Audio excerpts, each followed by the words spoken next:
You were not born guilty. You were trained. That is the part most people never examine. You say no, and the room changes. You choose yourself, and someone goes quiet. You set one boundary, and suddenly you are the difficult one. Not cruel, not selfish, difficult. And because you have felt that shift before, you start correcting yourself before anyone else has to. You explain too much. You soften the truth. You apologize for the shape of your own needs.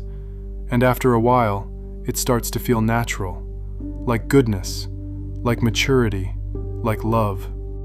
Nietzsche would ask you to look again, because guilt is not always conscience. Sometimes it is obedience that learned how to sound moral. This is how it happens. A child reaches for freedom, and someone important responds with hurt.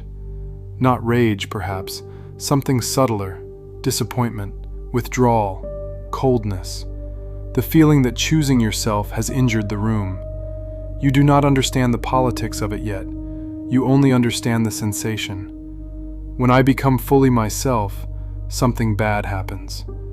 So you learn. You become careful with your honesty, careful with your anger, careful with your appetite. You begin shaping yourself around other people's comfort, then call that shape your personality. That is the real trap. The guilt does not arrive as a chain, it arrives as a virtue. It tells you that self-betrayal is kindness, that silence is love, that making yourself smaller is what good people do. Nietzsche saw this more clearly than most. He believed morality was not always a path to truth. Very often, it was a tool of the herd, a way of protecting the values that keep everyone predictable, manageable, similar. The herd does not need to punish you openly if it can make you punish yourself. And guilt is perfect for this. Because once it enters your bloodstream, authority no longer has to stand over you. It speaks from inside. It tells you what is excessive, what is selfish, what is too much, what kind of life you are allowed to want. You think you are deciding. Often you are just obeying faster. This is why guilt feels so intimate. It uses your own voice. It sounds like conscience, but conscience and conditioning are not the same thing.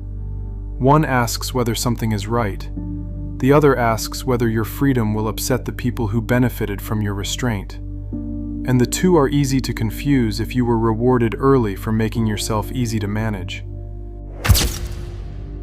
You can see this clearly in the lives people build, the career chosen because it disappointed no one, the relationship maintained because leaving would make someone suffer, the opinions repeated because disagreement feels dangerous, the desires buried because wanting too much feels morally suspicious. From the outside, it can all look decent, responsible, even admirable. But inwardly, something starts to rot. Not because you are evil, because the self cannot be endlessly betrayed without resentment. And resentment, when it cannot move outward, turns inward. It becomes heaviness, confusion, a life that looks stable but does not feel alive. Nietzsche would say this is what happens when obedience puts on the mask of virtue. You do not notice that you are living someone else's morality because it has been planted so deep inside you that it feels like your own thought. But what you call being a good person may sometimes be the fear of losing love, approval, or belonging disguised as ethics. This does not mean all guilt is false. Some guilt is necessary.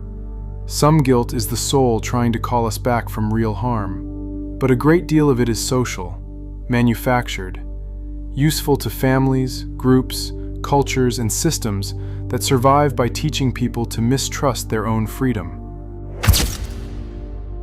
That is why Nietzsche remains dangerous.